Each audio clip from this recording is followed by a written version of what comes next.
Innal hamdalillah nahmaduhu wa nasta'inuhu wa nastaghfiruh wa na'udzu billahi min shururi anfusina wa min sayyiati a'malina. May yahdihillahu fala mudhillalah wa may yudlil fala hadiyalah. Asyhadu an la ilaha illallah wahdahu la syarikalah wa asyhadu anna Muhammadan abduhu wa rasuluh. Allahumma salli wa sallim wa barik ala nabiyyina Muhammad wa ala alihi wa ashabihi ajma'in, amma ba'du. Ma'asyiral muslimin rahimakumullah, usini wa iyyakum bitaqwallah faqad fazal muttaqun. Jamaah kaum muslimin, kita bersyukur kepada Allah Subhanahu wa taala karena hanya dengan karunia-Nya semata yang berupa hidayah dan taufiknya kita semuanya bisa menjalankan kewajiban-kewajiban kita, termasuk ibadah baik yang wajib maupun yang sunnah. Jamaah kaum muslimin, pada sholat subuh pagi ini kita lanjutkan dengan kajian yang biasanya ngaji kitab Riyadhus Shalihin. Ini kita selingi ya, yaitu kajian tematik yang pagi ini judulnya adalah urgensi akidah shahihah. Jamaah sekalian, marilah kajian kita pada pagi ini kita buka dengan bacaan basmalah. Bismillahirrahmanirrahim. Jamaah sekalian, akidah shahihah itu artinya adalah akidah yang selamat dari kekurangan dan kesalahan, yang berpegang teguh kepada Al-Quran dan As-Sunnah sesuai dengan pemahaman para sahabat dan para salafus soleh. Ini yang dimaksud dengan akidah shahihah. Lah, akidah itu apa? Akidah itu dari bahasa Arab al-abdu. Al-abdu, aqidatun.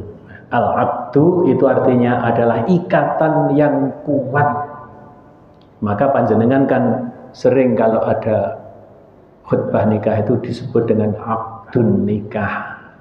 Itu artinya ya ikatan yang kuat dalam pernikahan. Lah, yang dimaksud dengan akidah itu adalah ikatan yang kuat keimanan kita terhadap rukun iman yang 6 itu, sesuai dengan Al-Quran dan As-Sunnah, sesuai dengan pemahaman para sahabat dan para salafus soleh. Jamaah kaum muslimin, apa sih urgensinya? Apa pentingnya akidah shahihah, akidah yang benar, sehingga akidah ini kok menduduki tempat yang sangat penting ya, tempat yang dijadikan poros, sampai-sampai jamaah kaum muslimin konsep Muhammadiyah di dalam merumuskan Islam berkemajuan. Islam berkemajuan, pilar pertamanya apa? Tauhid. Jadi Islam berkemajuan artinya Islam itu yang nantinya diaktualisasikan sesuai dengan zaman untuk kemajuan peradaban, untuk manusia, bangsa, dan secara universal kemanusiaan ini. Dirumuskan di dalam konsep Islam berkemajuan Muhammadiyah, pilar pertamanya adalah tauhid. Ya, akidah shahihah ini. Pilar pertamanya adalah tauhid. Panjenengan kan sering mendengar Islam berkemajuan yang digagas oleh Muhammadiyah. Islam berkemajuan itu ya pilar pertamanya tauhid. Pilar pertamanya adalah akidah shahihah. Pilar yang kedua itu adalah Al-Quran dan As-Sunnah. Pilar ketiga adalah ijtihad dan tajdid. Pilar yang keempat itu adalah wasatiyah, yaitu pemahaman kita tentang di dalam beragama dan di dalam berinteraksi sosial itu adalah dengan moderat. Maka Muhammadiyah itu anti ekstremitas, baik di dalam beragama maupun di dalam berinteraksi secara sosial. Jadi termasuk kalau Islam berkemajuan itu, kalau wasatiyah berarti ya anti peperangan, anti kekerasan, anti bullying dan macam-macam. Itu adalah Islam berkemajuan. Kemudian setelah wasatiyah yang terakhir itu adalah konsep rahmatan lil alamin. Ini paling tidak yang digagas oleh Muhammadiyah yang disebut dengan Islam berkemajuan. Jadi pilarnya yang pertama adalah akidah shahihah, yaitu tauhid, kemudian Al-Quran dan As-Sunnah, kemudian ijtihad dan tajdid. Ini supaya Islam itu sesuai dengan atau nututi dengan perkembangan zaman. Kemudian paham wasatiyah, moderat, adil, di tengah-tengah, anti ekstremitas, baik di dalam pemahaman agama maupun di dalam berinteraksi dengan sosial masyarakat. Kemudian yang kelima adalah konsep rahmatan lil alamin. Kita ini menjadi rahmat bagi seluruh alam, baik manusia maupun alam sekitarnya. Ini jamaah kaum muslimin pentingnya akidah shahihah. Nah, di antara konsep yang paling penting jamaah kaum muslimin bahwa dengan akidah shahihah itu akan mewujudkan peradaban yang maju, akan menjadikan sebuah bangsa itu diberkati oleh Allah Subhanahu wa ta'ala. Jadi kalau akidahnya benar, itu akan Allah menurunkan berkahnya dari langit maupun dari bumi. Coba jamaah kaum muslimin kita kaji surat Al-A'raf ayat 96. Allah berfirman, walau anna ahlul qura amanu wattaqau lafatahna alaihim barakatim minas samai wal ard walakin kadzabu fa akhadnahum bima kanu yaksibun. Allah berfirman, walau anna ahlal qura, jikalau suatu penduduk negeri amanu wattaqau, semuanya iman dan bertakwa, lafatahna alaihim barakatim minas samai wal ardi. Allah berjanji, sungguh akan aku limpahkan kepada penduduk negeri itu berkah-berkah baik dari langit maupun dari bumi. Maka jamaah kaum muslimin rahimakumullah, betapa pentingnya iman dan takwa.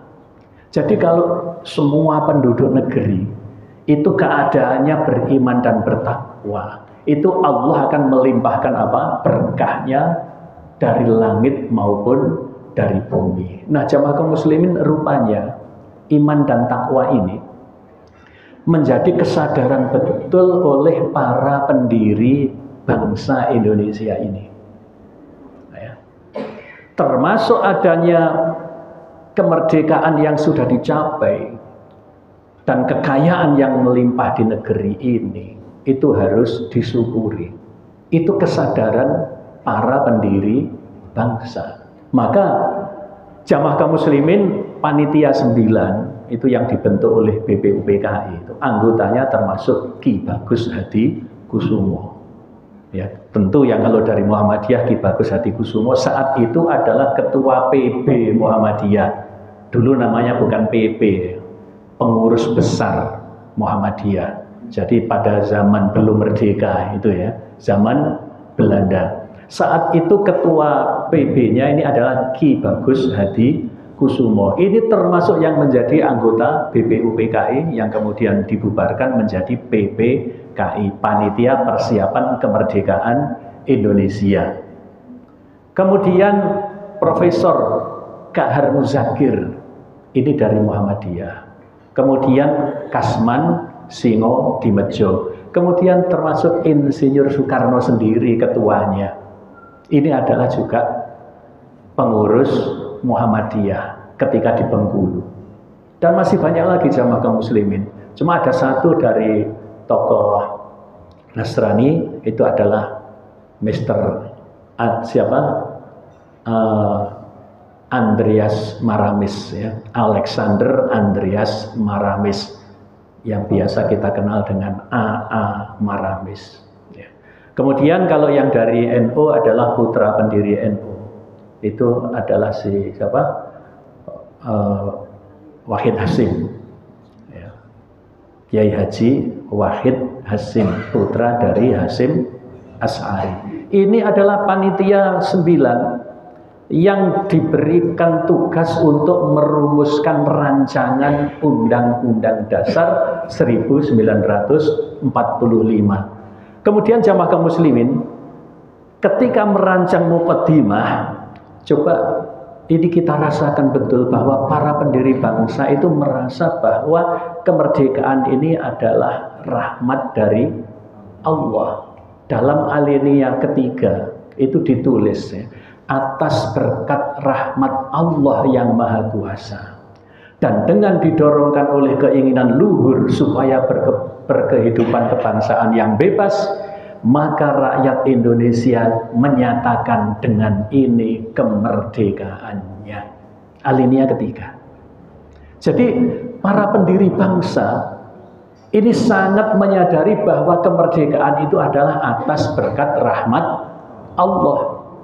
Betapa pentingnya keimanan, maka dirumuskan dasar negara itu Pancasila. Sila pertama apa?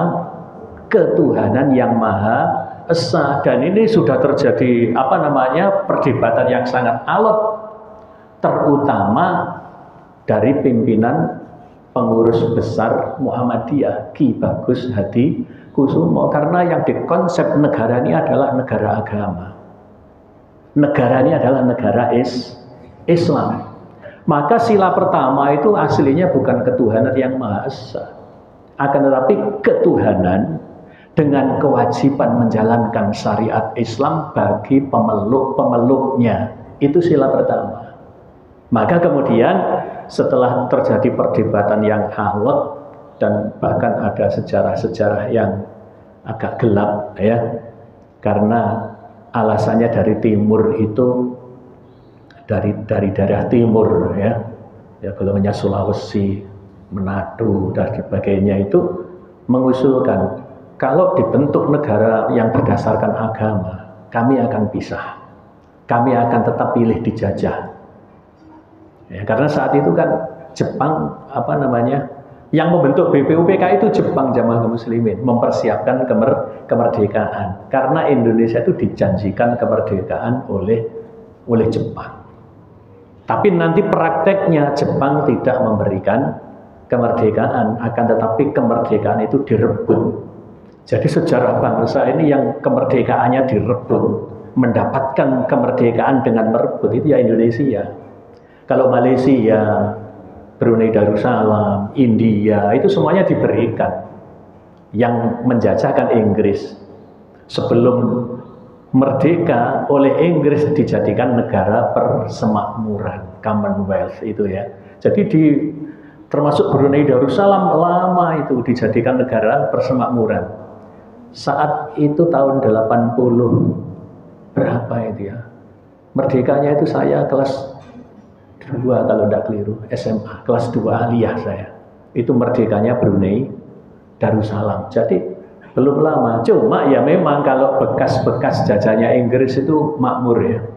Banyak yang makmur, kaya raya itu bekas jajahan Inggris. Karena memang sebelum merdeka itu kan dibimbing memang, ya, dijadikan negara persemakmuran. Ya. Tapi India ya gak makmur-makmur juga, ya. Malaysia juga ya sebangsa, ya. Tapi nyelip kita kan kemajuan Malaysia. Dulu orang Malaysia itu sekolah ke Indonesia. Sekarang kebalik, orang Indonesia itu banyak yang sekolah di Malaysia, terutama S2, S3 itu banyak yang di Malaysia. Padahal sekarang profesornya yang masih hidup, profesornya Malaysia, dulu sekolahnya di Jogja. Profesornya, saya pernah ketemu dengan seorang profesor dari Malaysia, cerita dia sekolahnya di Jogja, coba. Tapi sekarang sudah kebalik. Artinya dulu orang yang sekolah di Indonesia itu jadi guru besar di sana, Indonesia sudah sekolah ke sana sekarang, kan begitu ya. Nah, jamaah kaum muslimin rahimakumullah, betapa sadarnya para pendiri bangsa itu tentang keimanan. Bahkan Indonesia itu mau dijadikan negara agama, negara Islam. Tapi setelah terjadi perdebatan yang alot, deal menjadi negara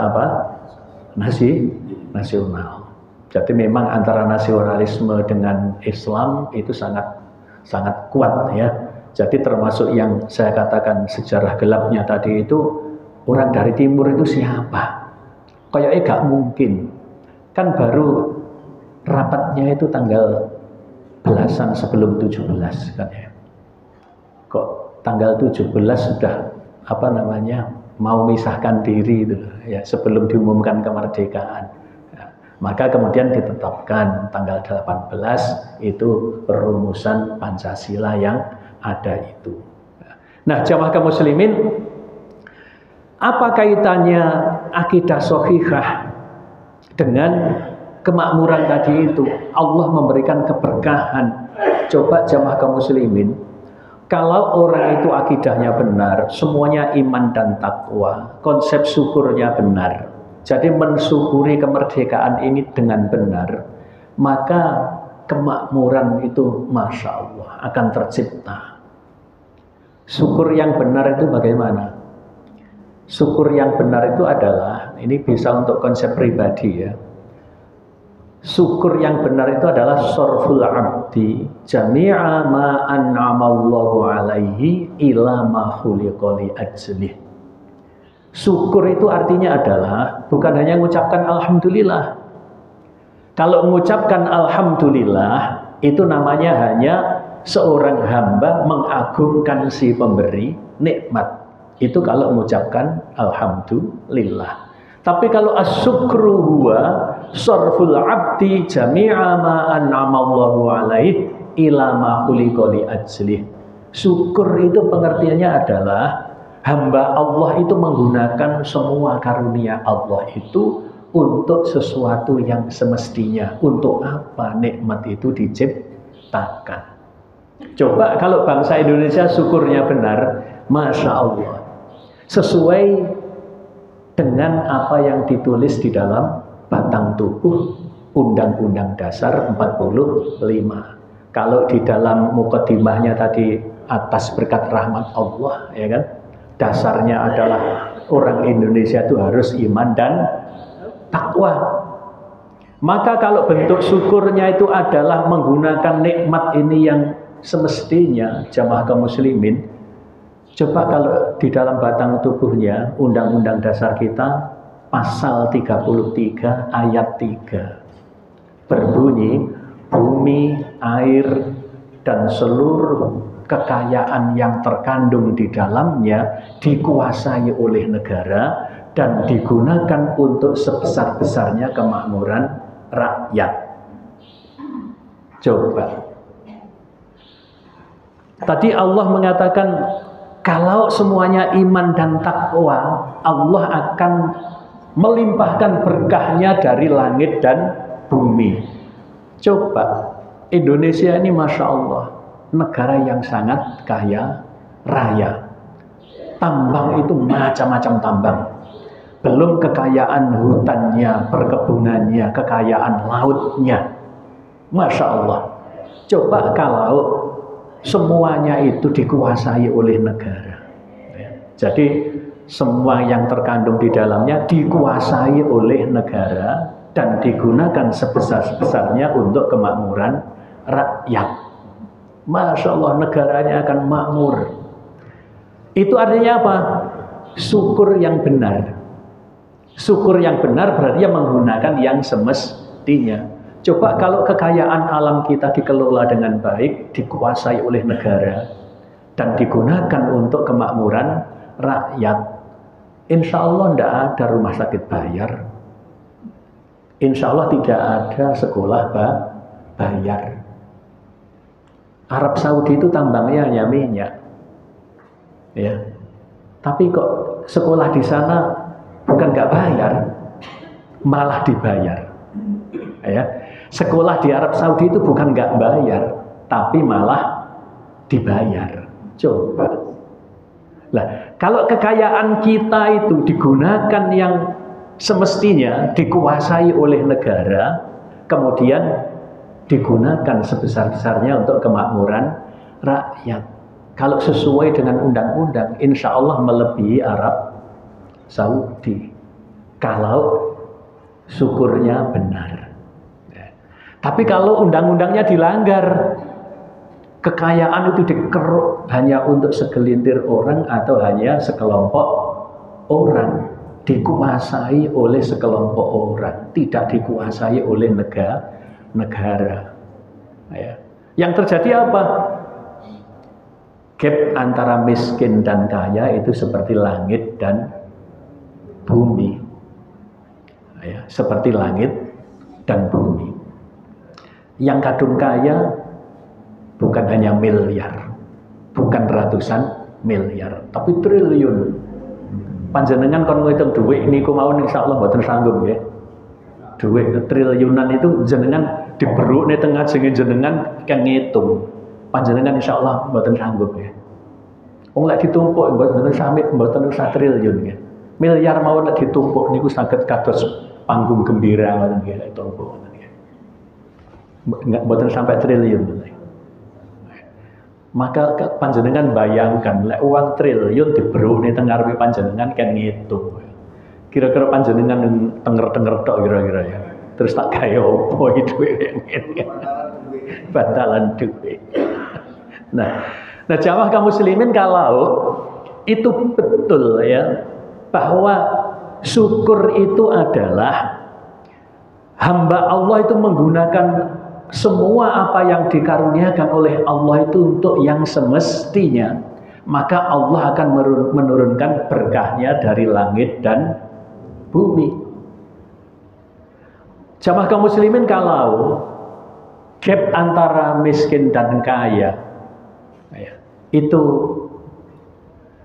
tidak tajam, yang ada apa? Keadilan sosial, pemerataan kesejahteraan, dan itu tujuan daripada pasal 33 ayat 3. Tujuannya adalah untuk apa? Keadilan sosial dan pemerataan kesejahteraan.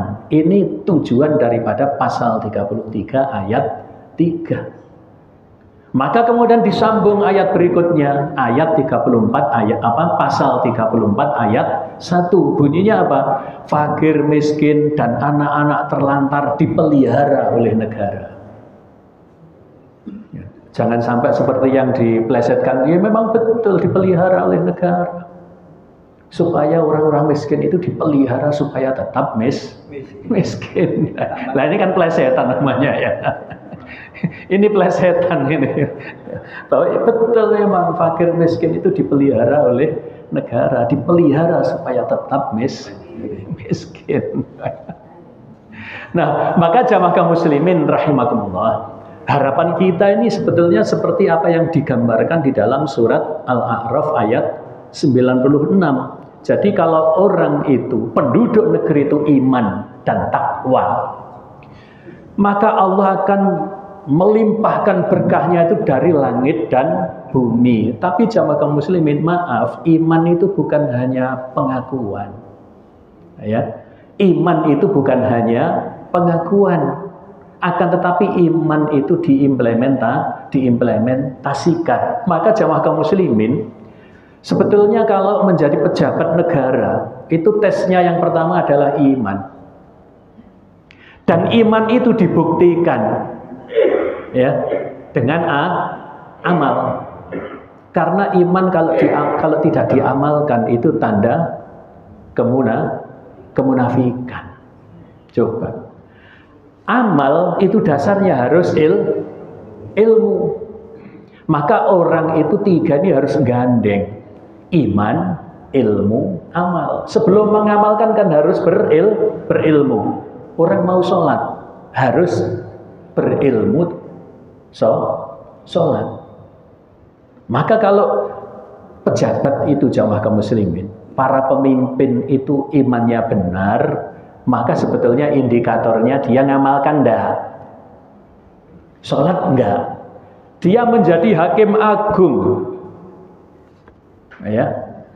Tesnya itu adalah keimanannya. Sholat enggak? Kenapa? Panjenengan percaya enggak dengan Al-Quran?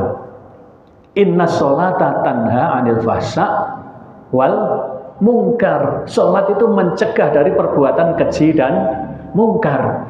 Jadi hakim, jadi jaksa, jadi polisi, kalau imannya benar, maka dia tidak akan jual beli kasus.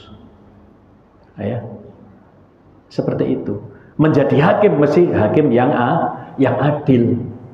Menjadi anggota DPR, menjadi anggota MPR.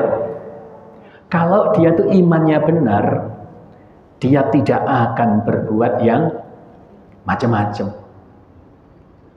Menjadi rakyat, kalau iman dan takwa menjadi rakyat yang baik, maka kemudian apa? Negara itu seperti yang diungkapkan oleh ungkapan Jawa, negara itu menjadi negara yang apa? Gemah ripah loh jinawi, toto tentrem kerto raharjo, subur makmur, murah sandang, nggih. Subur sarwa tinandur, murah sarwa tinuku. Lah subur tapi gak ono sing iso nandur. Kenapa kok gak mau nandur? Karena kebijakan tidak pernah menguntungkan petani. Siapa yang mau jadi petani? Ketika tanam pupuk mahal, kerjanya mahal. Setelah panen, harganya murah. Sopo sing gelem jadi petani? Coba sekarang anak muda yang jadi petani, ada? Nggak ada. Padahal negara kita ini masih sebagian besar itu mestinya agraris. Ya, maka termasuk kebijakan itu kan ketika panen, itu hasil petani itu dihargai. Kan begitu ya? Nah, dihargai itu dengan sistem kan begitu ya. Ketika panen didatangkan impor, bisa harganya mahal? Ya nggak bisa. Ketika panen ada impor, bagaimana kira-kira keadaan panennya para petani? Sampai ada yang dibuang itu hasil panennya. Nggih napa mboten? Iya. Di Nganjuk itu ketika panen berambang ya, di Brebes Jawa Tengah ketika panen bawang merah itu ya, ternyata harganya anjlok, dibuang. Iya. Coba kalau sistemnya ada, kalau tiap daerah ada perdanya, kan begitu ya. Secara nasional ada undang-undangnya, melindungi petani. Hasilnya itu supaya dihargai.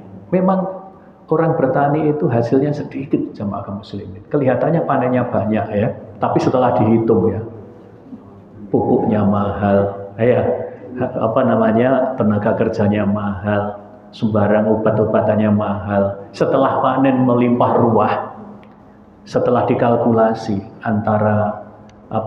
antara biaya produksi dengan hasil jauh.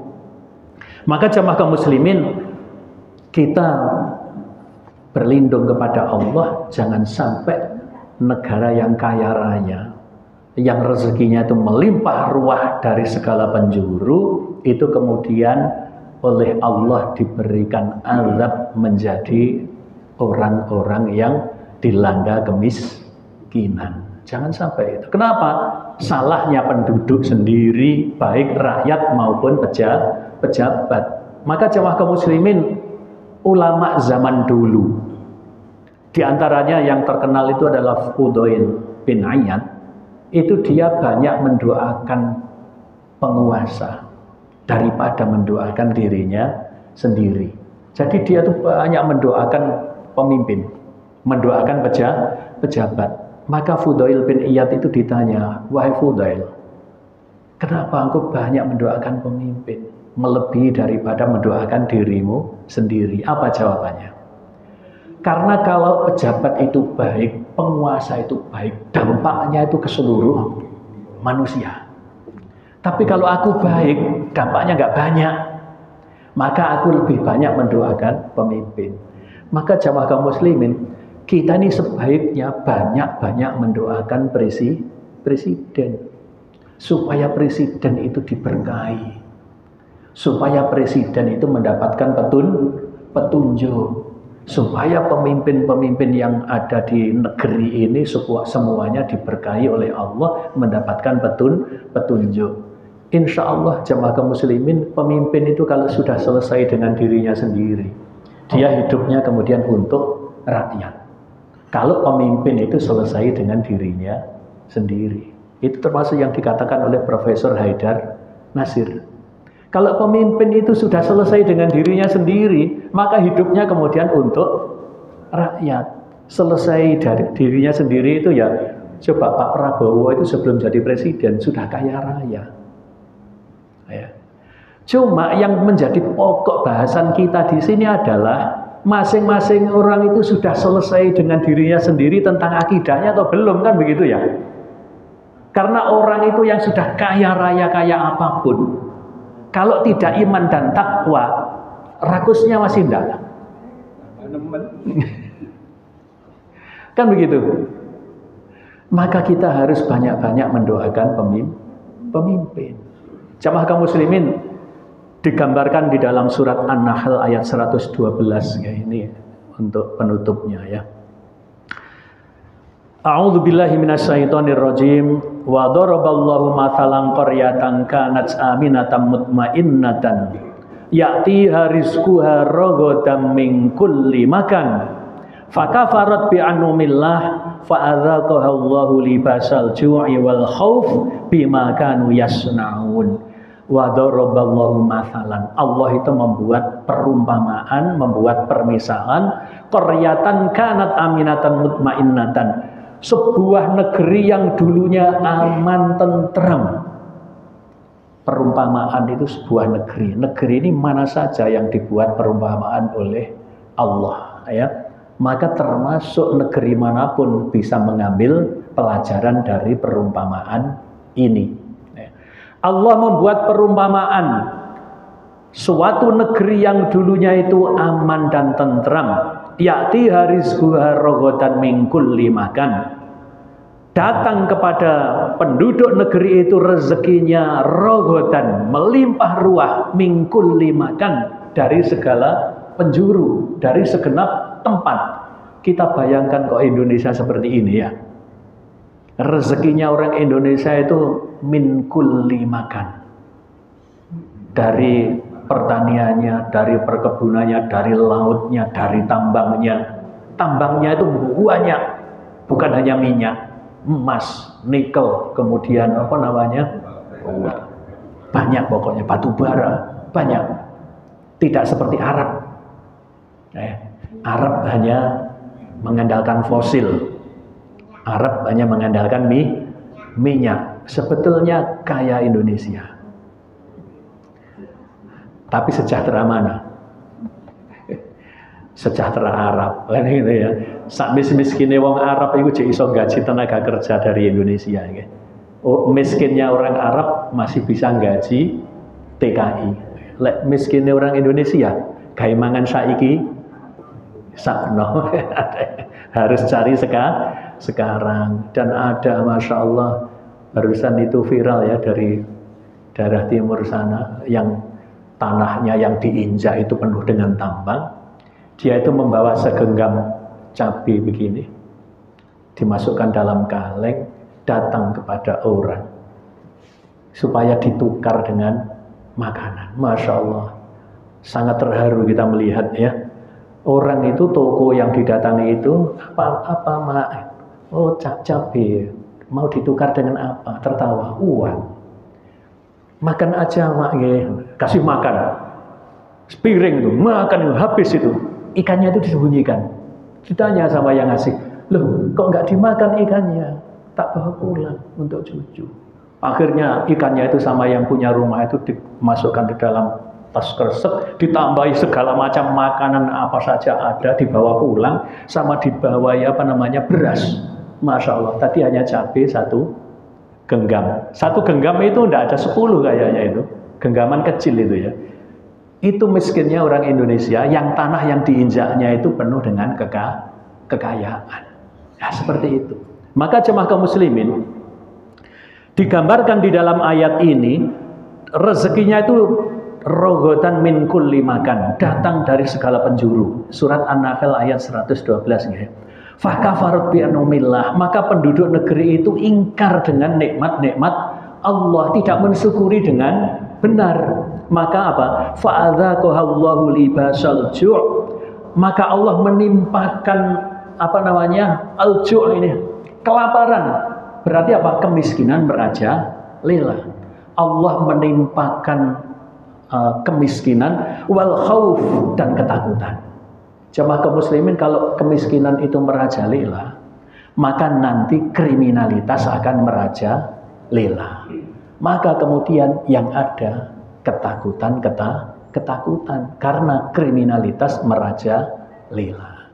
Oke jemaah kaum muslimin, apa ini? Bima kanu yasnaun, lantaran apa yang mereka perbuat. Jemaah kaum muslimin, inilah pentingnya akidah yang benar. Kalau orang itu imannya benar, Allah akan memberikan berkah. Ya, berarti solusi masyarakat, bangsa dan negara ini sebetulnya yang paling mendasar nomor 1 nopo? Iman dan takwa. Maka sangat mendasar para pendiri bangsa itu mencantumkan yang pertama di dalam muqaddimah itu adalah atas berkat rahmat Allah. Dasar daripada negara kita adalah ketuhanan yang Maha Esa. Masya Allah, para pendiri bangsa, tokoh Muhammadiyah, tokoh pendiri NU itu Masya Allah ya, bahkan yang ingin didirikan negara berdasarkan agama, tapi setelah dealnya adalah negara nasional. Demikian jamaah kaum muslimin, mudah-mudahan kita tidak termasuk yang digambarkan di dalam surat An-Nahl ayat 112, tapi kita seperti yang digambarkan ujung ayat surat Al-A'raf ayat 96. Billahi taufik wal hidayah. Wassalamualaikum warahmatullahi wabarakatuh.